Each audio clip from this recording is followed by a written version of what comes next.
Halo semuanya, Assalamualaikum warahmatullahi wabarakatuh. Perkenalkan, nama saya Dwi Kiara Adisti dengan NPM 231010206.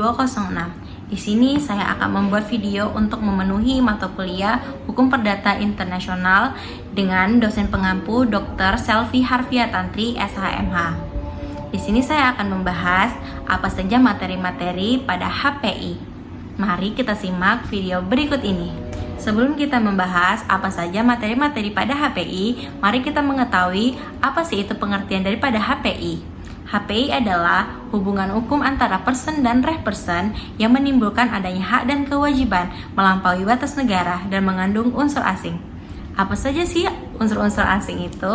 Unsur-unsur asing itu terbagi menjadi 5. Yang pertama, kewarganegaraan, domisili, letak benda, perbuatan hukum, dan bendera kapal. Kemudian HPI itu memiliki 3 ruang lingkup.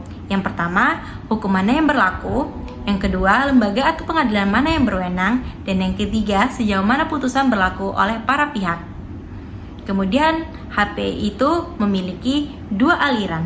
Yang pertama, aliran internasional. Aliran internasional adalah aliran yang mengikuti unsur asing dari fakta-fakta HPI.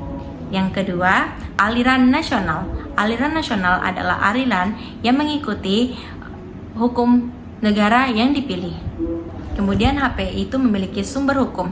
Yang pertama, sebelum tahun 1945, yaitu ada pasal 16AB, pasal 17AB, pasal 18AB, pasal 131 IS, pasal 163 IS. Yang kedua, sesudah tahun 1945, ada pasal 16AB yang berisi hukum dapat dipakai di mana dia berkeluarga negaraan. Ada pasal 17AB yang berisi hukum dapat dipilih di mana benda tidak bergerak itu berada. Pasal 18AB berisi hukum dapat dipilih di mana ia melakukan perbuatan hukum. Yang terakhir ada Undang-Undang Agraria. Di dalam HPI itu ada titik taut. Titik taut pada HPI adalah faktor-faktor atau fakta-fakta khusus di dalam persoalan hukum atau permasalahan hukum yang menunjukkan penelitian khusus dengan sistem aturan atau sistem hukum tertentu. Titik taut itu terbagi menjadi 2. Yang pertama ada titik taut primer atau titik taut pembeda. Titik taut pembeda adalah unsur yang mengandung dan menentukan apakah kita berhadapan dengan peristiwa hukum HPI atau hanya peristiwa hukum nasional biasa. Yang kedua, ada titik taut sekunder. Titik taut sekunder adalah titik taut penentu. Titik taut penentu adalah sekumpulan fakta yang mengatur hukum mana yang berlaku untuk mengatur peristiwa HPI yang bersangkutan. Untuk mengetahui titik sekunder, maka kita bisa melakukan 5 cara. Yang pertama, melakukan pengecekan kewarganegaraan, domisili, letak benda, perbuatan hukum, dan perjanjian itu dilakukan di mana. Kita bisa loh menggunakan titik taut untuk membantu menentukan hukuman yang berlaku. Yang pertama, dengan cara mencari titik taut primer untuk menentukan apakah kita sedang berhadapan dengan hukum HPI atau bukan. Yang kedua, jika benar kita berhadapan dengan HPI, maka kita akan mengadakan kualifikasi hukum menurut Lex Fori. Yang ketiga, kita akan mencari titik taut sekundernya dengan bantuan Lex Fori untuk mengetahui hukuman yang berlaku.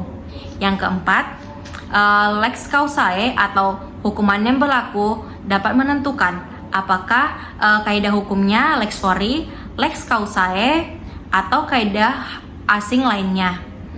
Yang kelima, jika kita sudah mengetahui Lex Causae-nya, maka kita akan menentukan kaidah hukum mana atau hukum material mana yang seharusnya berlaku, dan kemudian hakim dapat menentukan penyelesaian masalah atau menjatuhkan putusan.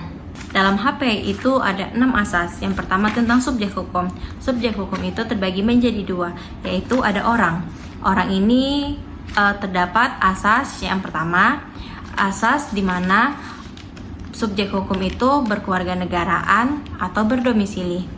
Kemudian ada tentang badan hukum, yaitu yang pertama di mana kewarganegaraan atau domisili si pemegang saham.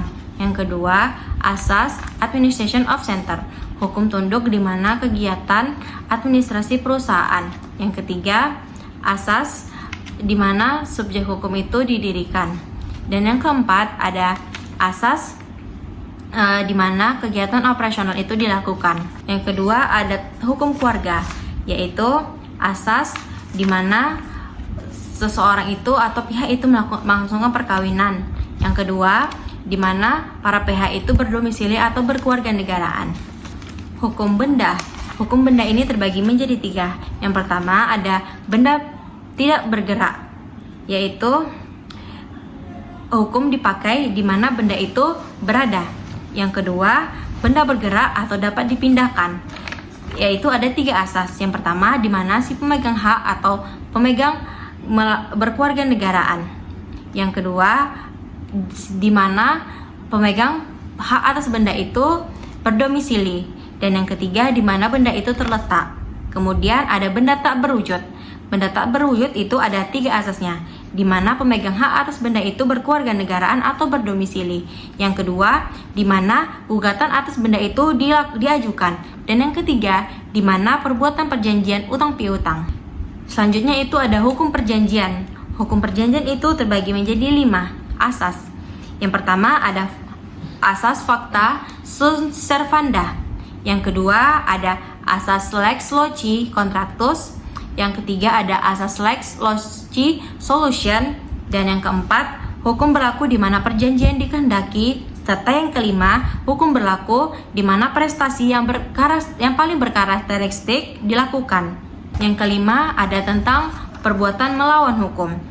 Dalam perbuatan melawan hukum ada 3 asasnya. Yang pertama, tempat berlangsungnya atau berlakunya perbuatan melawan hukum. Yang kedua, tempat akibat kerugian. Dan yang ketiga, tempat pihak yang dirugikan berdomisili atau berkeluarga negaraan. Selanjutnya ada hukum perwarisan.